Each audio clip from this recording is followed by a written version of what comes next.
What is going on, guys? Carter here with Edged Mindset. Thank you for hanging out with me. Thanks for taking the time to watch this video.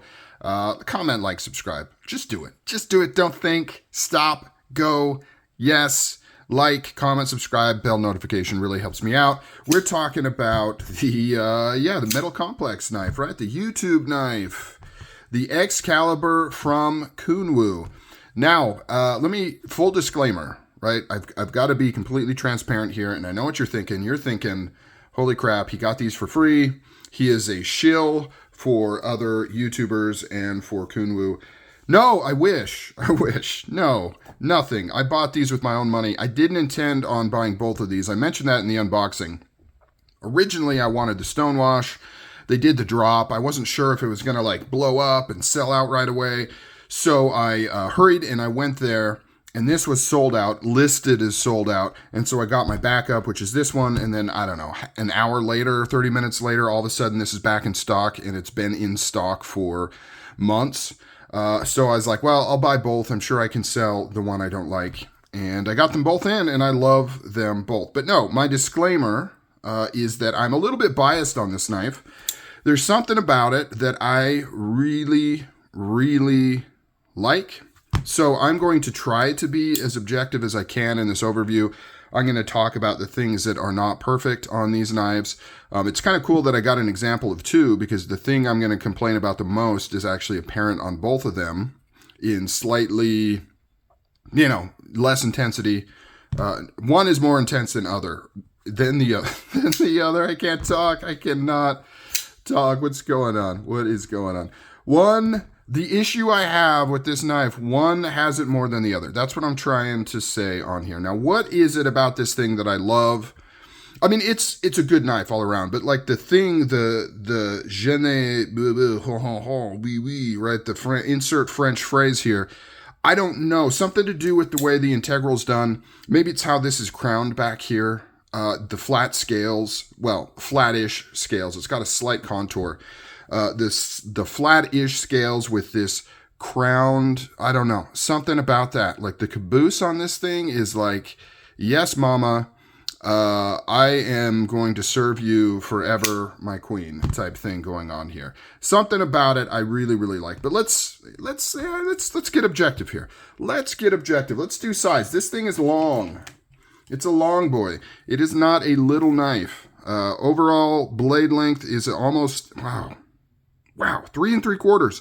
It is big, 8.5 inches overall. So if you like big knives, this baby might be your jam. It is larger than I expected it to be.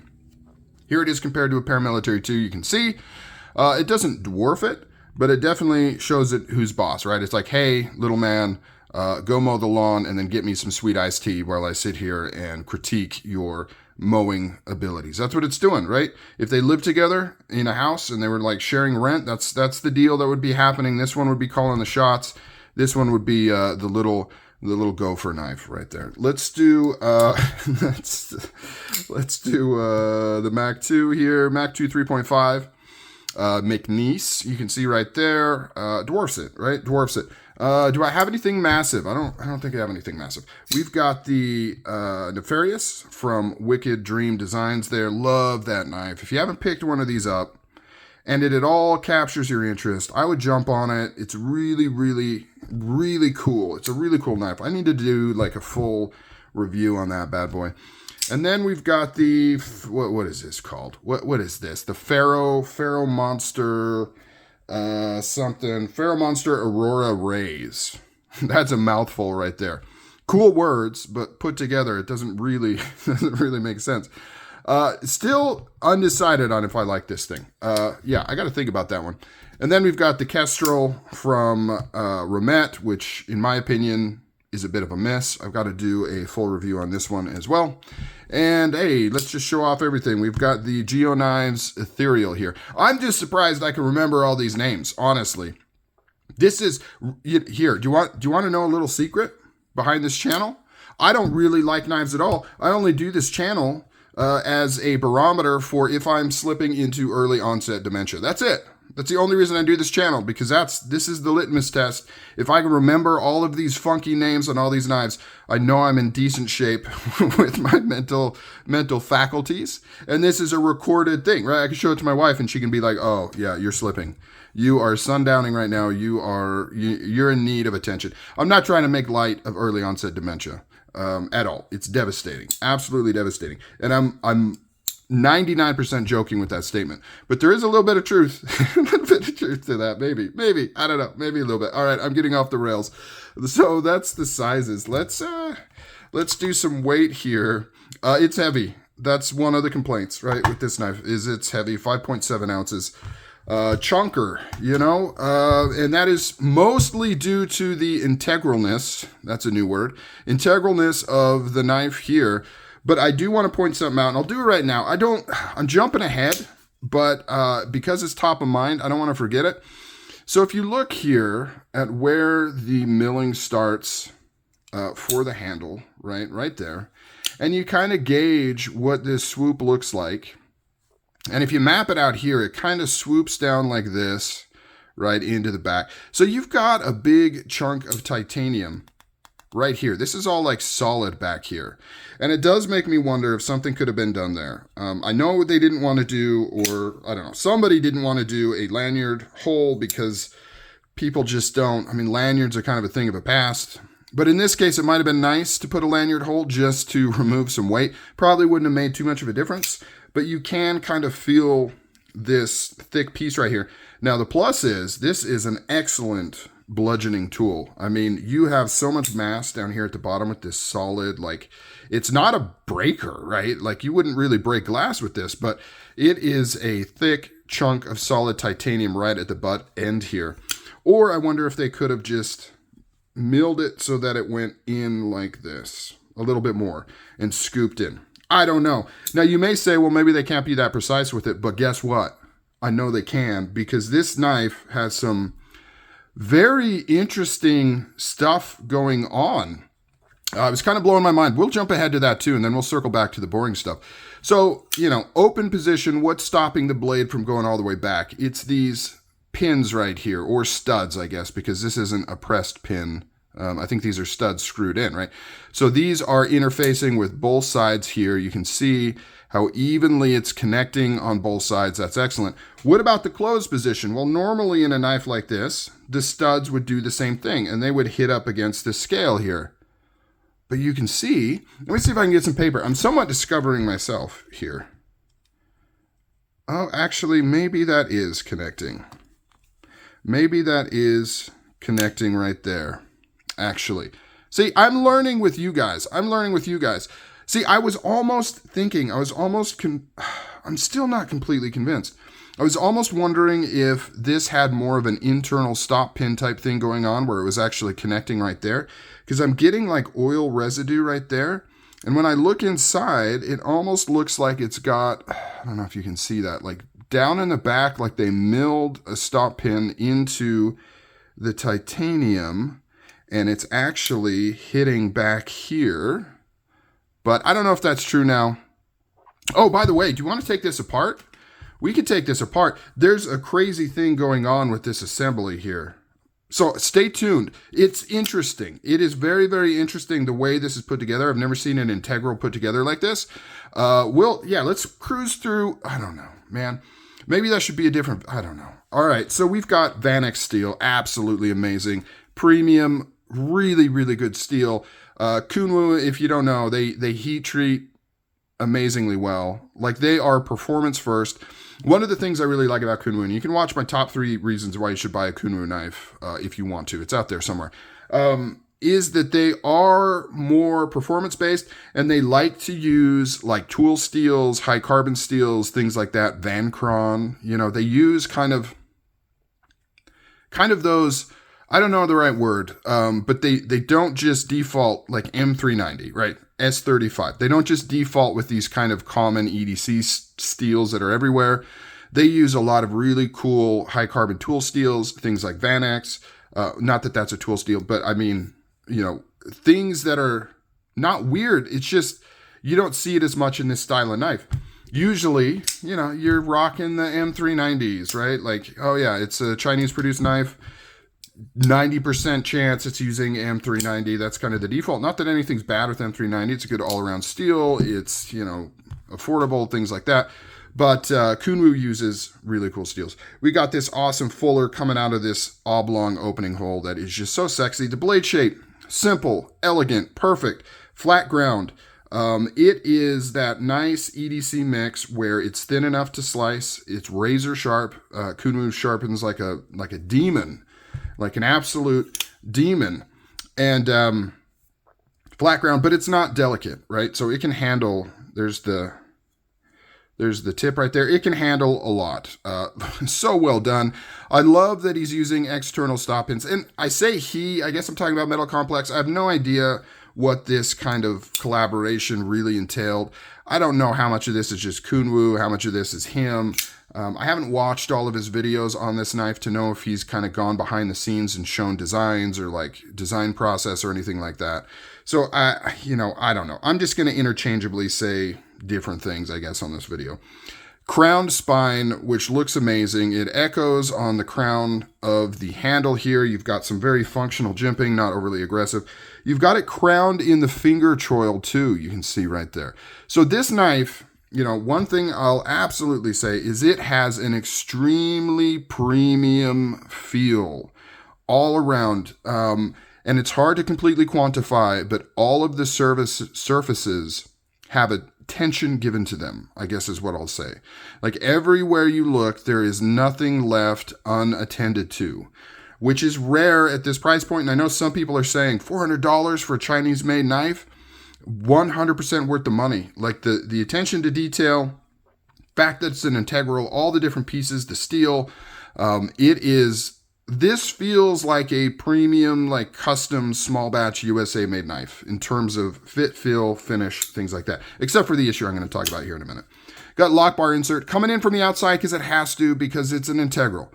We've got the over travel stop right there. We've got the usual Damascus pivot collars. These are not, anodized to look like Damascus. These are actual Damascus. This side is big. This side is larger. Normally on Kunwu's, they're both about this size, like kind of a thinner pivot collar. The show side is much wider. These come with alternate pivots. As you can see, I swapped this one out, left the original one here. The reason for that is all of the alternate pivots, unfortunately, are black or dark charcoal, whatever you want to call it.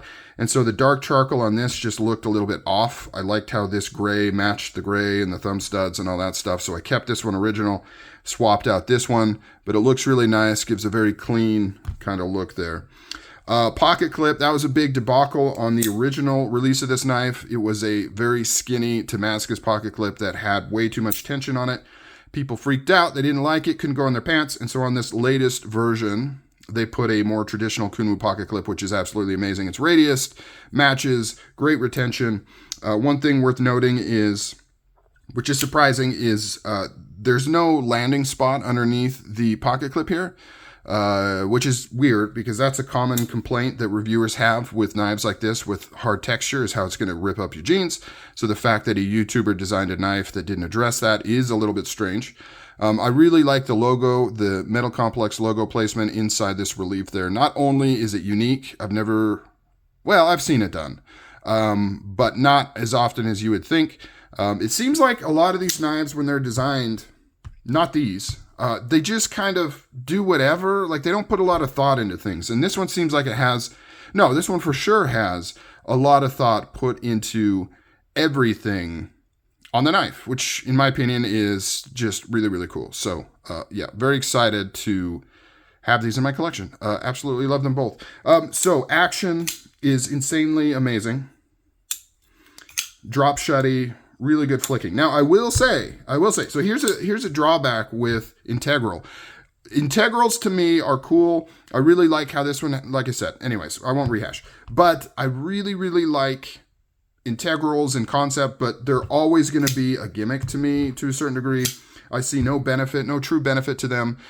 Any benefit you get in terms of simplification of no body screws you make up for in other things, like you have to have an exposed screw on the pocket clip because there's no way to screw it from the inside. This has to be on the outside, right? There's a lot of concessions you have to make for an integral, but my biggest thing is you can't tune it at all yourself, right? So if you don't like the strength of the detent, if it's too crisp, not crisp enough, you can't really do much for it. You can lighten it up if you have, that's risky though, bending out this lock bar because you can't bend it back. And case in point, only a real deep knife nerd like me would notice, but this detent's a little bit stouter than this one, right? And this action is a little bit smoother because of it, whereas this one's got a little more resistance to it. And it's because the lock bar has just a slight bit more tension on it. Now, I prefer this one. I like a stouter detent. Other people might not. Like this one, I'm not going to do it on camera. I don't have the room. If I really hold it right and give it some gusto, I can actually flick this blade open. Now, we're talking like, it takes me 6 tries and I've really got to flick it and I can actually unlock the detent on this one. Can't do that at all on this one. But there's absolutely nothing I can do to increase the tension on this because it's an integral. So you can't take it apart. I can't overbend this. Even if, and I've taken it apart. I've taken out the lock bar insert and this is already touching the scale. So how they actually bend these is by applying heat and things like that to try and set it. Like you got to do it just right. But obviously if you apply too much heat, you're going to anodize the scales. It's a whole thing. It's not something you can really do at home, and you don't want to mess with it at all anyways. And so that, the OCD in me kind of bugs me. I like to be able to tune my knives how I like them within, a certain degree. And you can't really do that with the integral. You don't have those kind of options. Now, one thing, side note, that I always find interesting is like, one of the integral masters is, oh my gosh, see, here is the early onset dementia I'm talking about. The Nirvana knife, not Ray Laconico. Oh my gosh, comment down below. You know what I'm talking about. The custom maker that did a lot of integral knives. He designed the Nirvana, which also was made by Spyderco. Oh man, I feel like a big idiot right now. But he doesn't use over travel on his knives. And so, I'm not like... Hinderer where I think I'm just going to be like fueled with adrenaline and overbend my knife. But it is, when you're talking about an integral, you don't want to overbend this because you're not going to be able to get it back yourself. You'd have to send it into somebody to get it like reset. So, all right, let's go to the thing that I was talking about. That's kind of an issue. I have side to side on both of these. Now it's slight. Like if I just kind of normally handle it, it doesn't move. But if I muscle it, I can get some side to side wiggle. Less so on this one. No, more so on this one. So I have a little bit more wiggle on this one than this one. So what that indicates to me is because it's not a, like normal pressure type thing, it'll move. That indicates that everything's technically tight, but something is got some sway in it, right? Something is allowing it to slightly move side to side with how it's constructed. I'm suspecting it has to do with the way they've done the assembly here, and we're going to take this apart and look at it here in a second. But it could be something else. I don't know. That kind of bugs me a little bit. I cannot tighten it out. If I crank on that pivot more than I actually should, because you don't want to over tighten bearings, still doesn't go away. I've ordered skiffs to see if maybe that helps resolve it because it has more balls in it and might add to some stability. But I don't know. I'm not quite sure. It won't help with smoothness or anything like that because it already has multi-row bearings. Let's take this one apart. I'm actually also thinking I might swap this pivot back to the OG and see if that does anything. Let me grab the box real quick. Okay, we've got the OG pivot here with the Green Lantern logo on it. Some people have pointed that out. Now I can't unsee it. It is very similar. So let's take this apart. I don't know if this is genius or dumb the way they've done this. So you unscrew that side, obviously, and then we can just, everything falls apart. Everything falls out. See, look at that. Look at that. Look at the hole. This is a whole assembly. How wild is that? Instead of just having a little stainless steel race, this has a huge, thick section. And then you've got the Damascus pivot collar is actually holding it all together. So that's nestled in that. This goes around this rim right here. And then you've got the bearing race that just sits inside here and just comes right out. I don't know if I like that because you're essentially holding together this entire pivot with this pivot collar here, right? Like that's made out of fairly soft Damascus. If this were to deform or bend or burr or anything like that, I don't know. I don't know. And then, I mean, I guess this ring should sit in there. So put that like that. That should sit in there very, very tightly. Yeah, it's interesting. I have never seen anything quite like this before. So let's swap this out while I'm doing this here. So this actually keys into the bottom here, which I don't have it. I don't think is that set in? Hard to say. I did it backwards, right? Yes, I did it completely backwards. What am I doing? I am a goober. So we need to take this out, put this on, and then put it through the front here. Let's just put this on here, put that through the front. We've got the bearings on both of these. See, normally you would just sandwich this in. Very unique assembly method here with this thing coming out like that. Okay, make sure I've got the right guy right there, put that in. So it does make it a little easier. And I think the idea was it would allow you to adjust the pressure on the bearings, as opposed to being at the whim of how tightly everything was machined.